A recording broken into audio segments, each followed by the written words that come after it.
Narito na mga malalaking balitang Central Luzon ngayong araw. Magnitude 4.7 na lindol, niyanig ang Masinloc, Zambales. Paggalaw ng lupa, ramdam sa Central Luzon. Presyo ng bigas, patuloy sa pagtaas. Pangako na 20 pesos kada kilo ni PBBM, coming soon na raw. Salaknib Military Exercises, nagsimula na. 3,000 sundalo ng Pinas at US, lumahok sa pagsasanay. Tsa-tsa tungo sa pederalismo, suportado ni Pampanga 4th District Representative York Bondoc-Sagum. At singkagaling sa San Jose City of San Fernando, mapapanood sa CLTV36.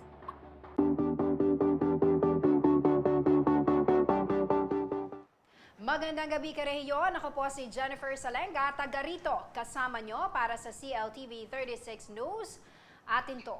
Oras na po para sa mga may init na balitang Central Luzon. Niyanig ng magnitude 4.7 na lindol ang Masinloc, Zambales kanina pong alas 12:30 ng tanghali. Naramdaman din ang paggalaw ng lupa sa ilang bahagi ng Luzon. Sa ulat po ng Philippine Institute of Volcanology and Seismology of PBBM, naitala ang Intensity 3 sa Quezon City at Intensity 2 sa Baguio City. Naramdaman din ang Intensity 3 sa Infanta sa Pangasinan, Santa Ignacia, Tarlac, Iba, Cabangan sa Zambales. Intensity naman po, parehong intensidad sa Orani, Bataan, Masantol, La Union, Banban, Tarlac City sa Tarlac, Olongapo City sa Zambales. Intensity 1 sa Dinalupihan, Abukay sa Bataan, Obando, Malolos City, Plaridel at Kalumpit, San Ildefonso sa Bulacan. Kayo din po sa Tagaytay City sa Cavite, Vigan City sa Ilocos Sur, Pasay, Marikina City sa Metro Manila, sa San Jose, Gapan City sa Nueva Ecija, Guagua at Magalang sa Pampanga, Urdaneta, Bolinao sa Pangasinan, Ramos, Tarlac sa Subic, Zambales. At sa punto pong ito, kukumustahin po natin ang ating mga karehiyon sa Masinloc, Zambales. At makakasama po natin sa linya ng telepono si Sir Joel Garcia Tovera, ang MDRRM Officer sa bayan po ng Masinloc. Sir Joel, magandang gabi po sa inyo at welcome po sa CLTV36 News. Magandang gabi po, madam. Good evening po sa lahat. Opo, Sir Joel, kumusta po kayo dyan? Ang ating pong mga kababayan, sa Masinloc, Zambales, niyanig po ng 4.7, na lindol ang inyo pong lugar. Kumusta po ang sitwasyon dyan? So far, okay naman po yung lahat, madam. So after naramdaman yung 4.6 earthquake, 4.7 earthquake, umikot naman po yung ating mga engineering personnel, pinangunahan ni Engineer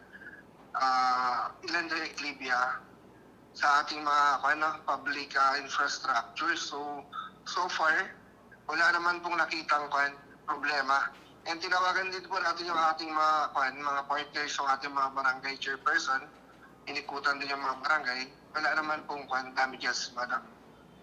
Pero alam niyo Sir Joel, kada taon meron po tayong ginagawang earthquake drill, na mahalaga sa mga ganito pong pagkakataon. Base po sa obserbasyon ho ninyo, though ito pong pagyanig sandali lamang, pero mahalaga nga ho na laging iuna yung safety. Nakita niyo ho ba na ginawa ito na inyong mga kababayan dyan po sa Masinloc?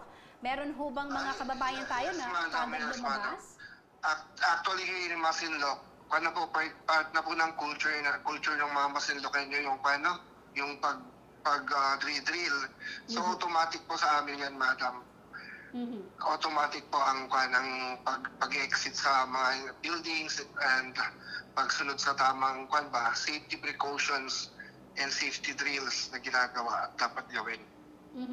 As of now po, meron na ho bang update? Nabanggit niyo ho kanina na kaagad po kayong nag-dispatch ng team para i-check, halimbawa ho yung mga buildings dyan ho sa inyong lugar, kumusta naman ho? Meron ho bang mga na-damage? kami po yung lubos na nagpapasalamat sa kay God dahil kahit po ganun na medyo naramdaman yung lindol, wala pong nakitang damages sa ating mga pampublikong establishmento. Ganun din po sa ating mga residential. As of 6 p.m., wala pa rin po reported na damages sa alinmang parte ng Masinloc. Alright. Yun po. Opo, Sir Joel, I believe fiesta po sa inyo pong lugar ngayon. Meron ho bang somehow nakaapekto ho ba yung lindol? Kaninang sakto tanghalian po ito, no? At I'm sure marami ho ang mga kumakain or may mga activities na ginagawa ho diyan po sa inyong lugar ang naapektuhan dahil po dito. Kanina, madam, ang kwan lang po yung isa exhibition game ng basketball na nung mataga LGU. Kasi we are not celebrating the civic town fiesta like we are celebrating the patron saint fiesta ba. So, kwan lang, simple celebration lang po. Anyway, kanina ng basketball, pinatigil ko yung basketball, sinabing walang magpapanik, lumabas, tapos nung wala na, tinignan yung wala naman, walang ini-expect na aftershocks, bumalik, naglaro po ulit. Baka meron ho kayong karagdagang mensahe po sa inyong mga kababayan dyan sa Masinloc, Zambales. Sir Joel, go ahead po.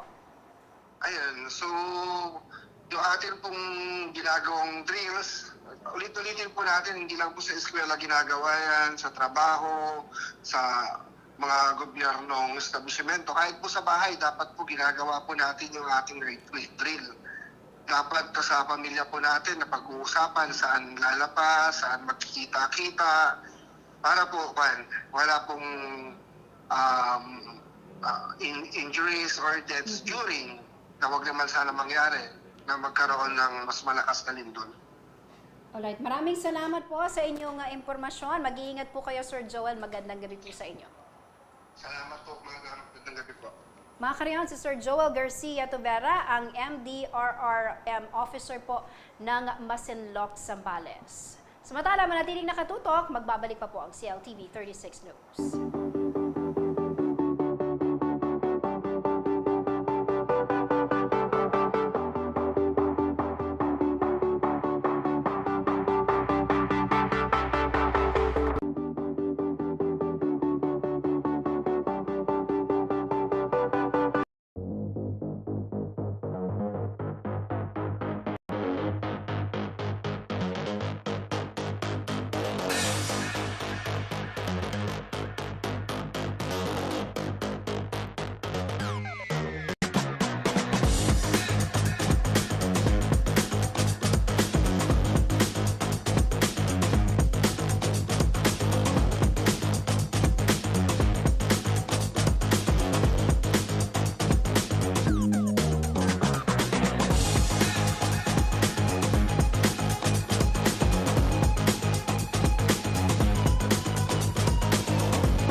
Nagbabalik po ang CLTV36 News. Kaugnay pa rin po ng nangyaring 4.7 magnitude na lindol sa Masinloc, Zambales na naramdaman din ho sa iba't ibang lalawigan sa Central Luzon.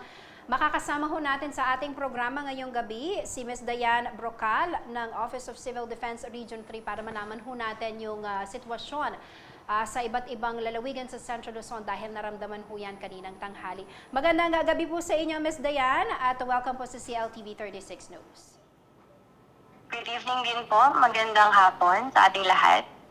Opo, ma'am, makikibalita ho kami kasi nga naramdaman yung pagyanig kanina pong tanghali sa iba't ibang lugar, particularly ho dito sa Central Luzon base po sa inyong pagmo-monitor, kumusta po ang kabuang sitwasyon sa Central Luzon? Thanks God po, dito po sa Central Luzon, yes, naramdaman natin na medyo malakas ang pagyanig nitong lindol na ito, pero wala po tayong naitalang anumang pong damages or sabihin naman po natin mga casualties dulot po ng lindol na ito. And as of this point, wala pa rin po tayong naitatalang mga aftershock. And based naman po sa PBOX, wala po tayong ini-expect na aftershocks. Though merong expected damages na binigay po ang PBOX, but as of now, sa mga report po ng ating mga provinces, LGUs, wala pa po tayo na itatalang mga damages or casualties. Pero Ma'am Diane, dito ho natin nakikita yung kahandaan ng ating mga kababayan or kung nagiging epektibo ho ba yung regular na paggawa ng earthquake drill ng ating pong gobyerno dahil ang target nga ho sa mga ganitong pagkakataon or sa anumang kalamidad yung zero casualties talaga. Ito ho ba ay nakita ho ninyo, ito pong naramdaman natin na pagyanig kanina sandali lamang ho ito but then yun nga hong kahalagahan ng pagiging handa sa mga ganitong pagkakataon yun ho ang dapat talagang ma-instill sa ating pong mga kababayan. Ito ho ba ay nakikita ho ninyong epektibo yung mga ginagawa ho nating ganitong pagsasanay? Yes po, nakikita po natin epektibo itong mga drills na kinakandak po natin or mga pagsasanay na kinakandak po natin. So, as of po sa nakita natin, na-experience po natin kanina, within dito sa government center, dito po sa San Fernando, lahat po ng mga ahensya ng gobyerno na nandito po nakalocate, ay nakita po natin ginawa po or nag-conduct po sila nag-perform ng the cover and hold, and of course after the shaking, lahat po ng mga empleyado ng ating mga gobyerno dito sa compound ay nagsilabasan na nagpunta po sa open area, and before po sila mag-proceed or bumalik dineclare po muna ng kanilang mga facility or building managers kung safe or ligtas na pong bumalik sa kanilang mga building. And nakita natin sa mga post po ng ating mga LGUs na talagang nag-conduct po sila or lumabas sila sa kanilang mga building or mga area, bahay, after po nung shaking. So I think na nai-instill na po natin sa ating mga kababayan yung ating mga drills at pagsasanay na ginagawa. At yun po ay ginagawa po talaga nila. That's good to know, pero ho sa ating mga kababayan, sa mga kabahayan, ito ho siguro ang dapat din ho nating bigyan ng pansin, dahil ito po gusto kong bigyan ng emphasis kasi nga kanina yung lindol 4.7 pero sandali lamang ito, paano ho natin may papaliwanag na kahit ganitong mga pagkakataon, kailangan ho nating seryosohin at gawin yung mga protocol, yung mga kailangan, yung mga do's and don'ts po na tinatawag. Ano nga ho ba para po ma-refresh din, ipaalala sa ating mga manonood sa publiko, ano ho ba yung mga dapat nilang gawin at yung mga hindi dapat gawin sa mga ganitong pagkakataon? Yes, so tama po yun. Meron po tayong mga ginagawa before, during, and after ilindol or an incident. So for lindol po, kailangan po, lalo na sa ating mga residential areas or sa ating mga lugar na mga pinupuntahan, kailangan familiar po tayo, malaman po natin yung mga hazard doon sa area na yon. Maging familiar din po tayo sa yung mga fire extinguisher doon sa area, yung mga exit routes, at saka kung saan po yung evacuation plan. Para naman po sa mga residential area po natin, siguraduhin po na matitibay ang mga bahay, no? Kumpunihin po yung ating mga sirang bahagi, no? Ayusin natin, i-imbak yung mga nakakalasong kemikal, mga bagay na maaari pong maging sanhi ng sunog.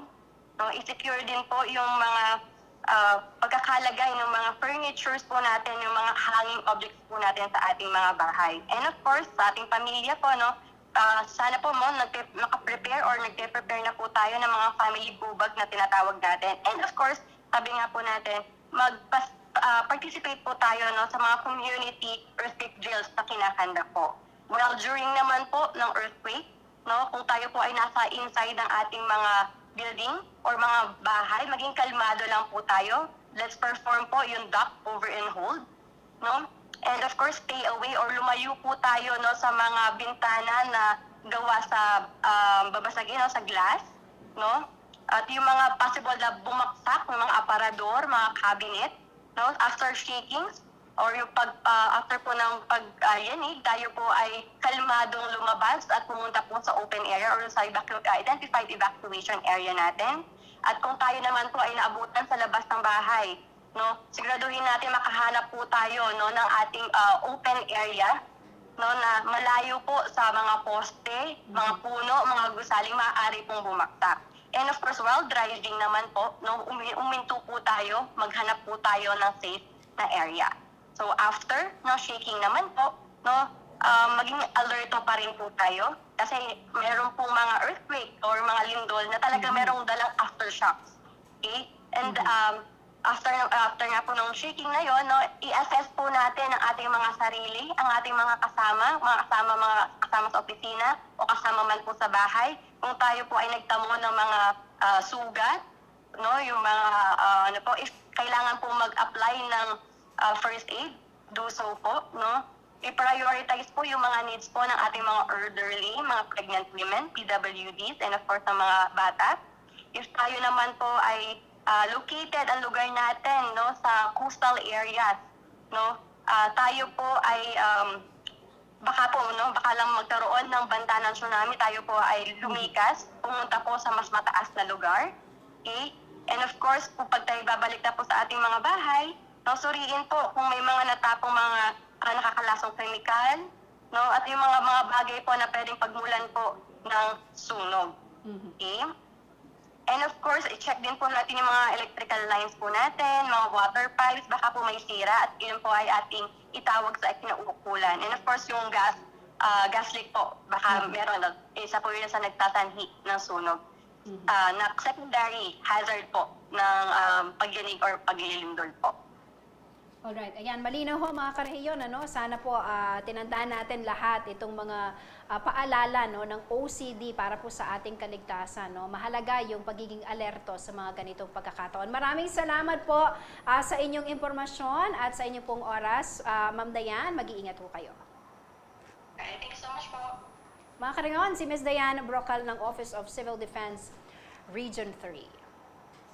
Dumako po tayo sa ibang balita. Suportado raw ni Pampanga 4th District Representative Dr.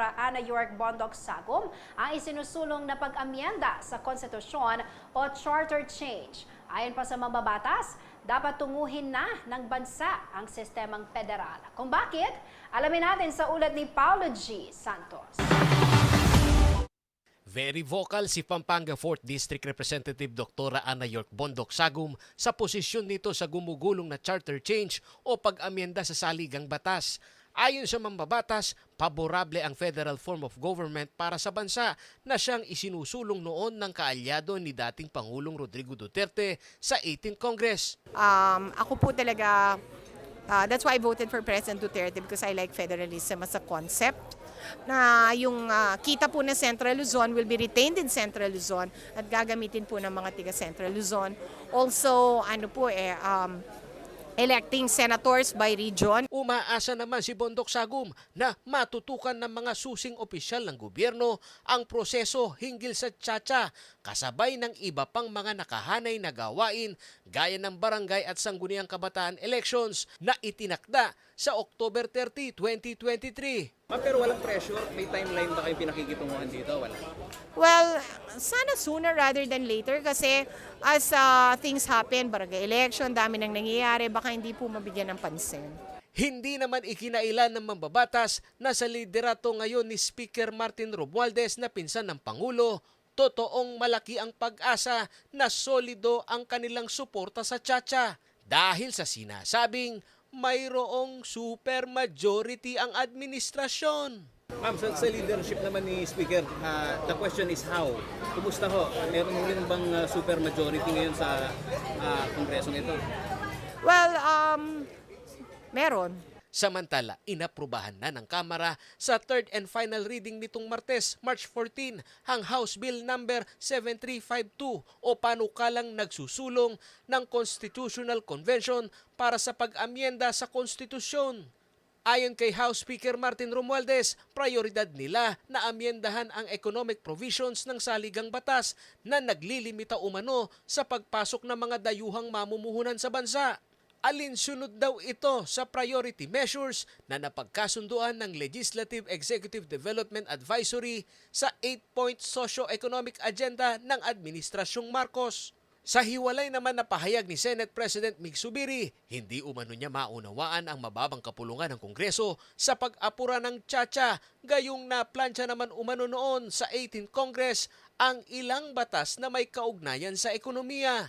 Matatandang una nang nabanggit ng constitutionalist at framer ng 1987 Constitution na si Attorney Christian Monsod na mismong sa Philippine Development Plan, walang rekomendasyon ang mga economic managers ng Pangulo sa usapin ng Chacha.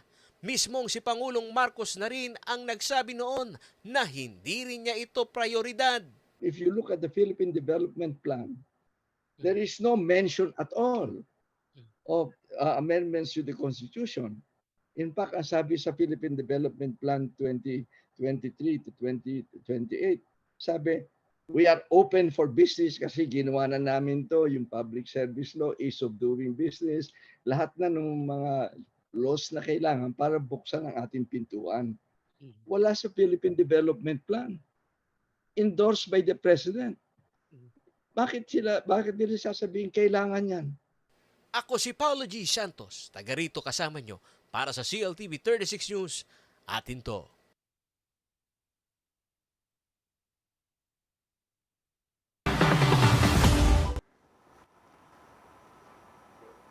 Nagsimula na po ang military exercises sa pagitan ng Pilipinas at Estados Unidos sa lalawigan ng Nueva Ecija nitong Lunes, March 13. Aabot raw sa mahigit 1,000 sundalong Pinoy at 2,000 US soldiers ang lumahok sa military exercises na tinawag na Salaknib Exercise 2023 o SN23. Idinaos ang opening ceremony ng SN23 sa Fort Magsaysay, Palayan City na pinangunahan naman ni Philippine Army Commanding General Romeo Browner Jr. at US Army Commanding General Xavier Bronson.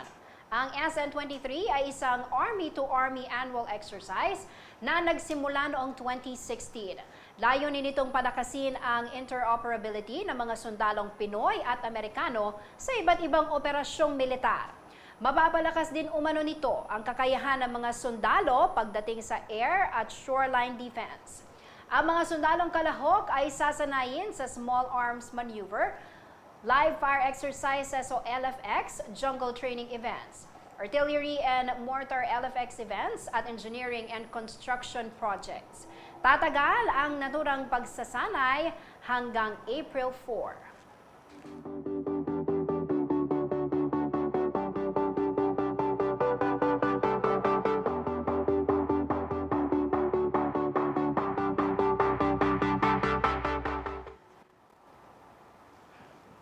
Manatiling nakatutok para sa iba pang mga nangungunang balita ngayong araw.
Sa patuloy na pagsasagawa ng SIM card registration ng National Telecommunication and Department of Information and Communications Technology, abot pa lamang umano sa mahigit 45 million ang mga nakilahok at nagparehistro. Ngunit ayon sa NTC, inasahan na nila ang mababang turnout ng registration dahil marami ang mga SIM card na ginagamit sa ilegal na gawain kung kaya't hindi ito mairehistro.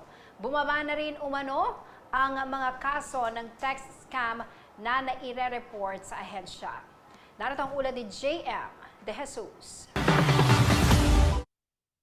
December 27 noong nakaraang taon nang simula ng National Telecommunications Commission o NTC at ng Department of Information and Communications Technology o DICT ang implementasyon ng RA 11934 o ang SIM Card Registration Act.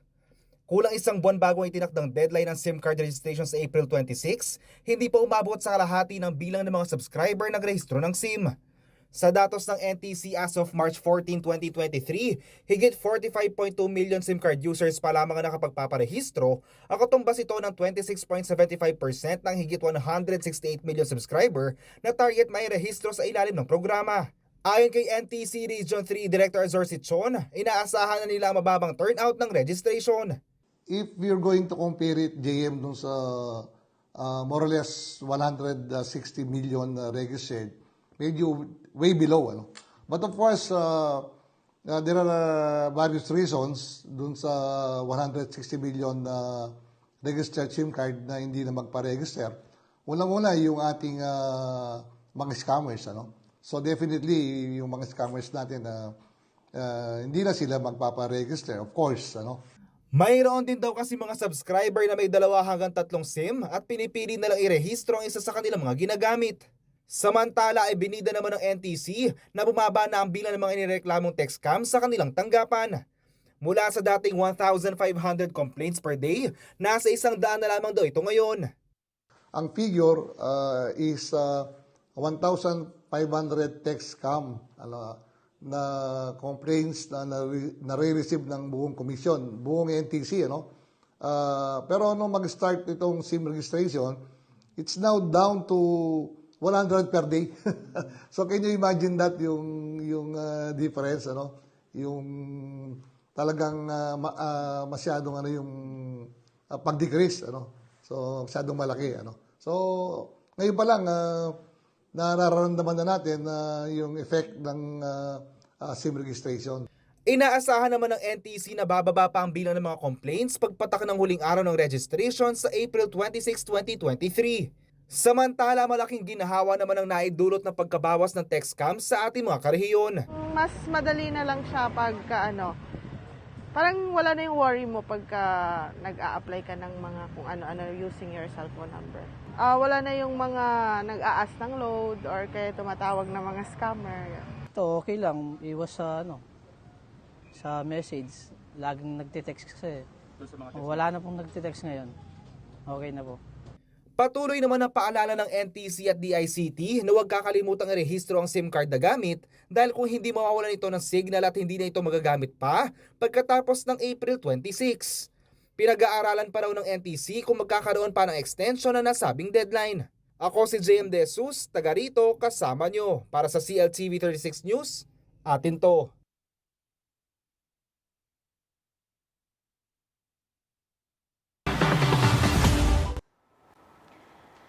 Nirerespeto umano ng San Fernando Electric Light and Power Company of Spelapco ang naging pasya ng Energy Regulatory Commission o ERC kaugnay ng kasong kanilang kinaharap.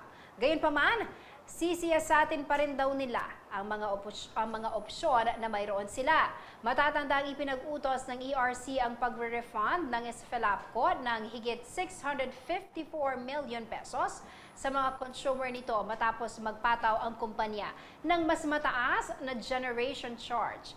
Pinagbabayad din ng electric company ng 21 million pesos na multa.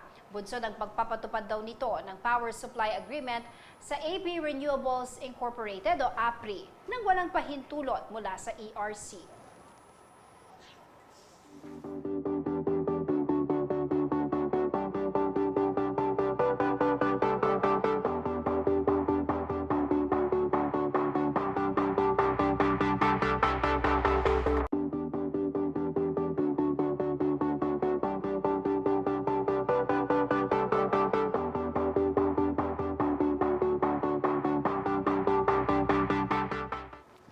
ibang balita, isang alumni ng Angeles University Foundation o AUF ang nakapasok po sa top 10 ng March 2023 Medical Technologist o MedTech Licensure Exam.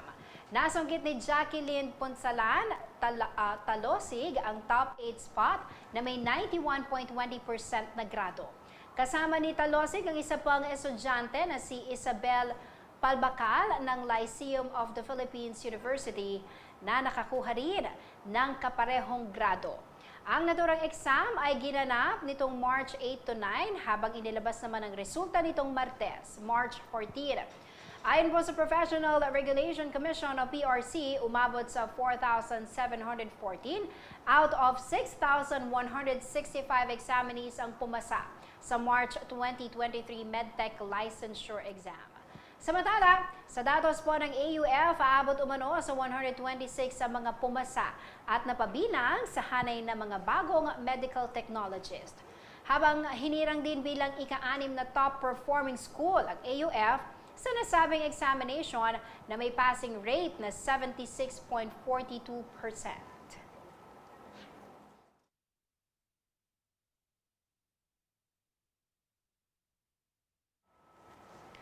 Isang kabalan po ang nagbigay karangalan sa Pilipinas matapos masungkit ang silver medal sa women's light heavyweight category ng 16th ASEAN Taekwondo Championship na ginanap nitong March 11 to 12 sa Ayala Mall, Manila Bay, Parañaque City. Si Arsha Raija Valenzuela na mula po sa Mexico, Pampanga ang nag-iisang Kapampangan na representative ng bansa sa nasabing kompetisyon. Ang Philippine Taekwondo Association ang naging punong abala sa 16th ASEAN Taekwondo Championship, isang pre-Southeast Asian Games showdown. Humigit kumulang 400 atleta, opisyal at international referees mula sa Brunei, Cambodia, Indonesia, Malaysia, Singapore, Vietnam, Laos at Pilipinas ang nakibahagi sa nasabing kompetisyon. Next.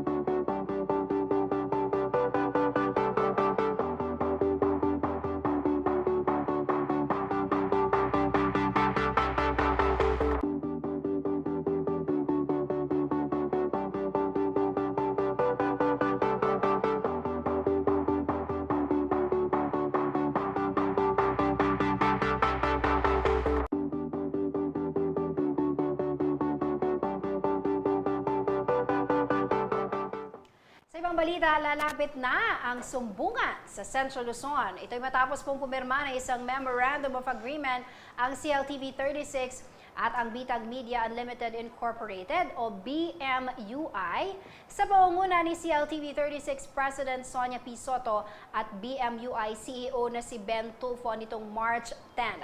Si Tulfo din po ang mukha ng Maksyong TV show na #ipabitag-mo at Bitag Live na mapapanood na tuwing umaga simula March 20. Ayon po kay Tulfo, malaking bagay raw para sa Bitag Media na maging home network ng kanilang mga programa ang CLTV36. Dito po sa Central Luzon, upang mas mailapit ang tulong sa ating pong mga karehiyon at matugunan ang mga isyong lokal. Narito po ang ilang bahagi ng panayam na ating kasamang si Sonia P. Soto kay Ben Tulfo.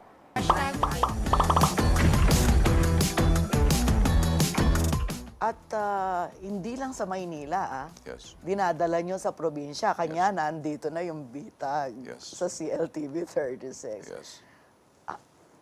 What does it mean for you not to be part of CLTV36? Well, number one, we felt na parang explore a regional territory such as Region 3. Malakas kayo sa Region 3. And you have, other provinces in Region 3 that were, spill over yung signaling sa cable din. So we felt that, another thing, we see Pampanga also as an area of progress, and you'll see a lot of establishments, businesses coming over, the expansion. And so it's a growing and fluid, community. So we believe that siguro nag-iisang TV kayo rito eh. Others are dependent sa Manila. So since you're regional and local, so you're basically localizing everything. That's kami naman kasi wala kaming worldwide, netwide, nationwide, or regional or provincial. We just would like to, feed yung aming shows regardless kung munisipyo ka or probinsya ka or rehiyon ka, syudad ka, or sa NCR ka. It doesn't make any difference. You are really trying to reach out to the communities talaga, Yes. to the grassroots. Yes. Kung nasaan yung mga masa na posibleng nangangailangan ng Yes. tulong. In the same manner, I believe that BTAG should be reaching out to the community, not the community reaching out to BTAG. Yeah. And that's the reason why from Manila, Yes. gusto magiging home network na ang CLTV36. yes, What does it mean pag sinabing home network ang CLTV36 sa Central Luzon? What does it mean? It's a big thing for us because Central Luzon is an area where you have a different, sabihin natin, different taste, flavor, and aroma ng mga issues ninyo rito as compared to national. Kasi masyado akong national. That's more in socio-economic, more in terms. But now you have to balance what's going on the regional.